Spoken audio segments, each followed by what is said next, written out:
आप सभी को मेरे दिल से राधे ही राधे। तो आज मैं एक रिक्वेस्टेड वीडियो के साथ आई हूँ क्योंकि बाहर बहुत तेज़ बारिश हो रही है, तो इसलिए मैं अंदर रूम में बैठकर ही आपके लिए एक छोटी सी शॉर्ट वीडियो, क्योंकि एक रिक्वेस्टेड वीडियो है। दोनों मेरी प्रीवियस वीडियो पे एक कमेंट था कि हमारी तुलसी जो है चलती नहीं है, वो ख़राब हो जाती है। तो सुबह भी मुझे एक कॉल आया था, वो भी बता रहे थे कि भाई तुलसी के लिए प्लीज़ वीडियो बनाओ क्योंकि हमारी भी तुलसी नहीं चलती।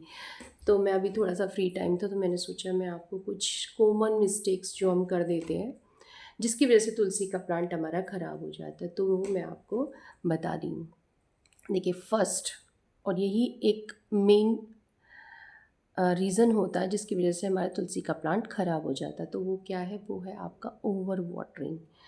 देखिए, तुलसी के प्लांट में हम क्या करते हैं, जब हम पूजा करते हैं तो जो उसका जल होता है, और ये जितने भी फैमिली के मेंबर्स हैं सभी लोग ऐसे ही करते हैं। जो जल होता है वो हम जो सूरज को देते हैं, वो अर्घ हम तुलसी में देते हैं, और इस वजह से ना तुलसी में हमेशा पानी भरा रहता है। मोस्टली लोगों की गलती यही होती है। तो क्योंकि मैंने ये खुद फेस किया है, तो मैं ये कहूँगी कि पहले आप चेक करें कि आपकी तुलसी में पानी हमेशा खड़ा तो नहीं रहता, या आप हमेशा ये गलती तो नहीं कर रहे कि तुलसी में रोज़ आप लोटा भर के जल उसमें दे रहे हैं। तो आप प्लीज़ इस पे ध्यान दीजिए। अगर आप चेक करिए तुलसी को, मिट्टी को चेक करिए कि अगर आपकी मिट्टी थोड़ी सी 1 इंच सूखी होनी चाहिए तुलसी की। अगर आप तुलसी जी की मिट्टी में लगातार पानी देंगे तो फंगस क्रिएट होगा, और छोटे छोटे इस तरह के इश्यूज़ क्रिएट होंगे अंदर की, वो धीरे धीरे तुलसी आपकी ख़राब हो जाएगी। तो फर्स्ट ओवर वाटरिंग, और सेकंड है आपका कि कई बार पेस्ट अटैक होता है, कई बार उसके ऊपर छोटे छोटे ब्लैक कीड़े लग जाते हैं। तो आप ध्यान दीजिए, अगर ब्लैक कीड़े लगे हैं तो आप उसको पानी से वॉश करके धो दीजिए। कोई भी पेस्टिसाइड या कोई भी ऐसा हानिकारक स्प्रे मत कीजिए, क्योंकि हमें वो कंज्यूम करनी होती है। तो या तो देखिए, ब्लैक कीड़े या और भी तरह के कोई ऐसे, जैसे कि एक कोई गिंडार लगती है वाइट, वो ग्रीन कलर की, तो वो एक बार चढ़ेगी उस पर, पूरा उसको रात रात में ही ख़त्म कर देती है। तो आप ध्यान दीजिए कि आपको कोई पेस्ट तो नहीं लगा है। ऊपर से अगर कोई लगा है तो पानी के पाइप के प्रेशर से आप उसको धो दीजिए, तो वो हट जाएगा। और अगर आप एक चीज़ और है, पेस्ट जो है, वॉर्म या पेस्ट अंदर भी लगते हैं उसके।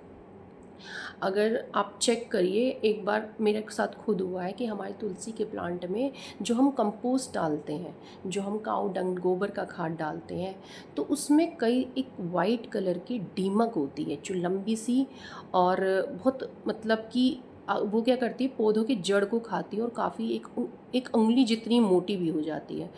तो आप उसको चेक करिए, उसमें वाइट कलर की होती है। एक बार हमारे उस तुलसी के प्लांट में, एक मेरा तुलसी का प्लांट 3 इयर्स से चल रहा है, एक मतलब मैं कई तुलसी के प्लांट को लगा के रखती हूँ, तो एक में कम से कम 10 से लेके 20 तक वो दीमक निकली थी। तो आप उस पर ध्यान दीजिए। वो प्लांट ना मेरा बहुत सूख रहा था, मुझे समझ में ही नहीं आ रहा, मैं उस पर कंपोस्ट डाली जा रही थी पर कुछ नहीं हो रहा था।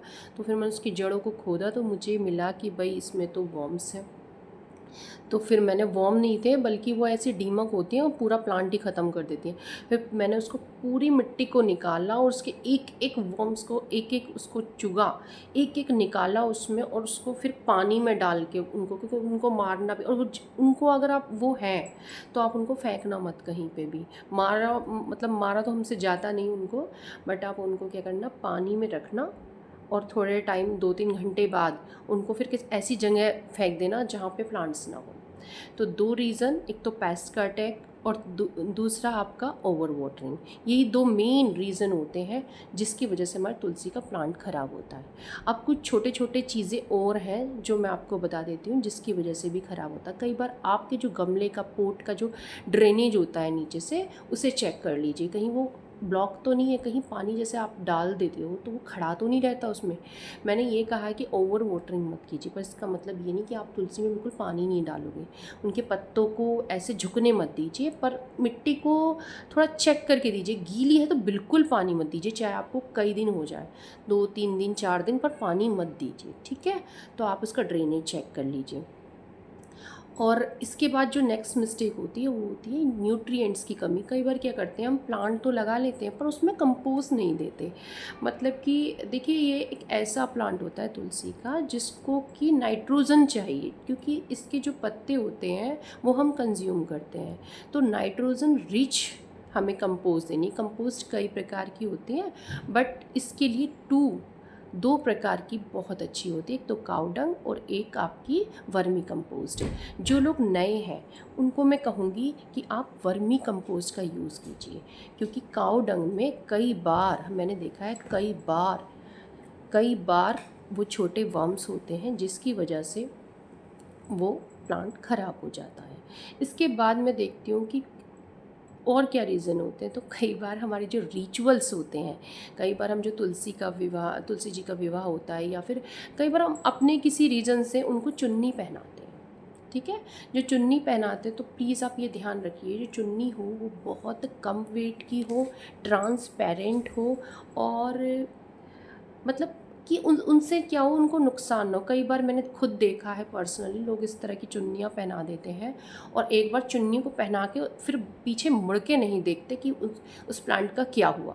तो चुन्नी पहनाने से क्या होता है, जो छोटी छोटी न्यू लीव्स निकलते हैं ना प्लांट के, वो ख़राब हो जाते हैं और जिसकी वजह से पूरा प्लांट ख़राब हो जाता है। तो ये कुछ बेसिक वो हैं जिनकी वजह से ये प्लांट, वैसे ही प्लांट पूरे साल बहुत अच्छे से चलता है, कोई ऐसी प्रॉब्लम नहीं होती। बस सर्दियों में थोड़ी ज़रूर प्रॉब्लम होती है, तो आप उसे सर्दियों में उठाकर उसके पोट को ऐसी जगह रख लीजिए जहाँ पर उसको ठंड में, उसको सर्दी में जो पाला ओस ये सब पड़ती है उसके पत्तियों पे ना पड़े। तो मतलब मैंने जितनी भी कॉमन मिस्टेक हम करते हैं सारी मैंने आपको शॉर्ट में बता दी है। आप देखिए कि आपके प्लांट्स में क्या प्रॉब्लम हुई है। तो आप, एक चीज़ मुझे और कहनी थी आपसे कि आपने जिन भी लोगों ने मेरे चैनल को सब्सक्राइब किया है वो अपना बेल आइकन भी प्रेस कर दे, क्योंकि अब नोटिफिकेशन जानी शुरू हो गई है। मैंने आज किसी ने मुझे कॉल करके बताया था कि जो उन्होंने बेल आइकन, देखिए मुझे पता नहीं है कि कब, मुझे बिल्कुल आइडिया नहीं है। उन्होंने मुझे बताया कि जो वीडियो है वो आपकी आनी शुरू हो गई है। तो आप क्या करिएगा, जितने लोगों ने भी सब्सक्राइब किया है या आपने बेल आइकन जिसने प्रेस किया ठीक है, आपने जिसने नहीं किया वो प्रेस कर दीजिए, ताकि ये मेरी भी ये प्रॉब्लम दूर हो जाए कि मुझे लोगों को वीडियो भेजनी पड़े। अपने आप आ जाए, जिसको इंटरेस्टेड है देखिए, जिसको नहीं है कोई नहीं, मेरा काम है नॉलेज देना, और जो लेना चाहता है इट्स ओके। देखिए मैं नेक्स्ट वीडियो बनाऊंगी और नेक्स्ट वीडियो में बनाने वाली हूँ कि आपको कोई भी हेल्थ इशू है, कोई भी, लोग कहते हैं मुझसे थायराइड के लिए बनाइए, कोई कहता है शुगर के, कोई कैंसर, लेकिन मैं आपके लिए ये कह रही हूँ कि आपको कोई भी हेल्थ इशू है, मैं आपको एक ऐसा डेली रूटीन बताऊँगी जिसमें कि आप जो डाइट चार्ट में बताऊँगी, जो रूटीन में बताऊँगी, बहुत स्ट्रिक है जो मैंने फ़ॉलो किया है। लेकिन अगर आप उसको फॉलो करोगे सिर्फ 3 मंथ्स, तो आप अपनी प्रॉब्लम से बिल्कुल फ्री हो जाओगे। तो मैं धीरे धीरे, क्योंकि ये मैं एक, क्योंकि देखिए मुझे कंप्लीट नॉलेज देनी है तो मैं छोटी वीडियो में तो नहीं दे सकती, इसको मैं पार्ट में बनाऊंगी। तो आप चेक करिए, शायद मैं कल फर्स्ट पार्ट इसका डाल दूँगी।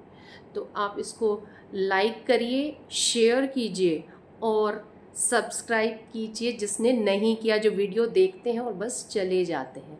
ठीक है, तो अब क्योंकि मैं एक होम मेकर हूँ तो मेरी ड्यूटी, मेरी बेटी आ गई है, तो मैं अब इस वीडियो को एंड कर रही हूँ। आप सभी को मेरी दिल से राधे राधे।